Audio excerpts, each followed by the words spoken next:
Okay, so we're going to look at DocuSign and Dropbox. They're kind of similar. I'm going to look at DocuSign first and then Dropbox because it'll kind of serve as a decent example. They're both, in my mind, software companies. They do different things, but they provide software and they provide it on the cloud. DocuSign is the number one digital capture company, and it's been getting it done.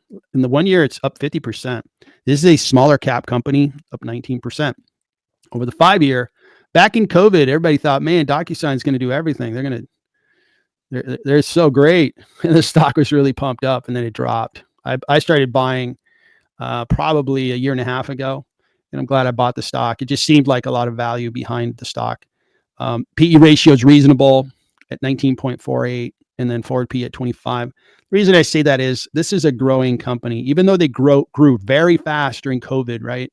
You saw their growth rate because we went from people meeting and signing documents in person to, hey, I got to do everything online. And DocuSign became just a greater necessity. Speaking of necessities, I got to have my morning coffee. So DocuSign has seen competition from Adobe, but I happen to believe that in software, and we've seen this play out, is the best user experience usually wins. Google search. Google was not the first one to get into search. They were like the 50th company that came into search, but they did it better. They had a better result, better outcome, and they won based on user experience. And I can go on and provide examples. So I still believe DocuSign has the user experience advantage, and Adobe would love to come in and say, oh, but we can do it just as well. And maybe if you went head to head, maybe, but the adoption of DocuSign is just so pervasive. There's so many industries that are just dependent on DocuSign that I think they've got a very strong moat based on the network of people using DocuSign. And a lot of software companies have integrated DocuSign into their software, like Salesforce.com.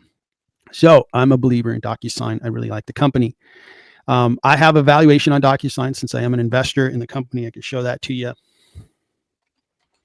It has been a stock that has come up as a potential acquisition. I think some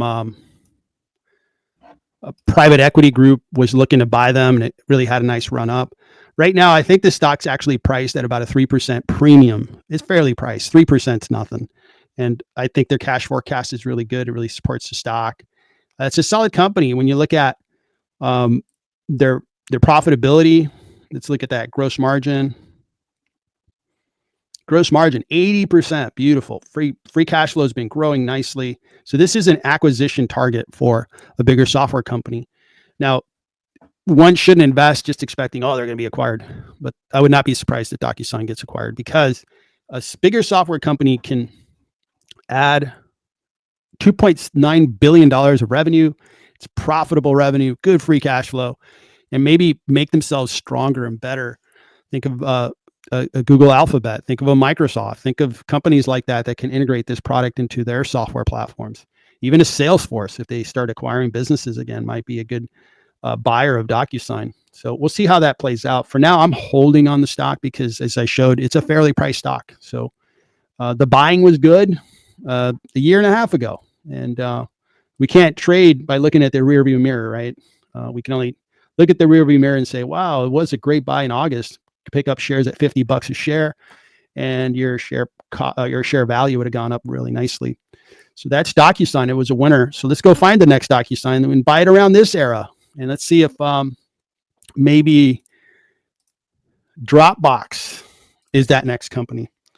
Now, Dropbox is a company that is in storage, and they do content collaboration, which is a different way of saying storage, meaning you store files on the cloud, you store them on the Dropbox cloud, and then you can share them with your family, you can share them with your coworkers, students can share files and so forth.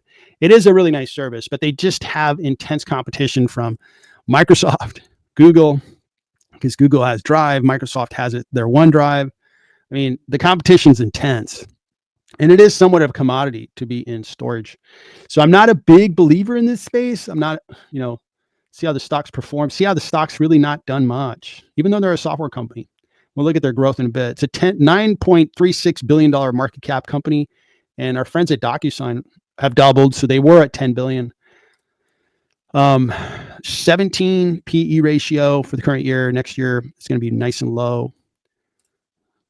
They have been growing nicely. This is probably just growing like as people add more to their storage, their files that they're storing, and they just have to pay more, which is understandable. So this is a little bit of a slower growth. Let's take a look at their margins. Gross margins are really good, 82%. And free cash flow is very good. Just I think what's holding back this stock is that, so I work in the software space. This is what I do for a living. And I'm not optimistic about Dropbox's future because it's just going to get harder and harder for them. Google is pretty darn good. And you think about how many people have Google Gmail. Well, very easily you can go become a Drive. Actually, you have to become a Drive customer if you have a lot of emails and a lot of attachments. And you just keep going on and on, right? And if you look at Microsoft, another competitor, well, if you're a big Microsoft customer, everybody's moving their files to the cloud, you would very quickly become a OneDrive customer. That's direct competition with Dropbox. It's not like DocuSign where, Google and Microsoft don't have digital signature capture solutions. So this one here, I'm like pessimistic about the industry or the company, I should say. So I would stay away from it for that reason.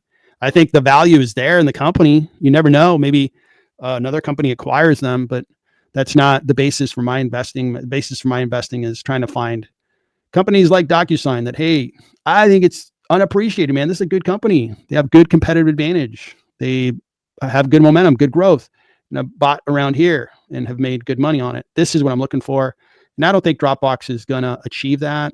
You see that they're flat for 1 year, while technology's been doing great. So Dropbox is just not a desirable company to me, and I would stay away from it. Fundamentals look good, but I think this is what you could say is a value trap. You get trapped by the fundamentals. Like, oh my God, the fundamentals are really good. But qualitatively, I just don't think they're going to go places. So thanks for asking, Tomas. Hopefully that is helpful.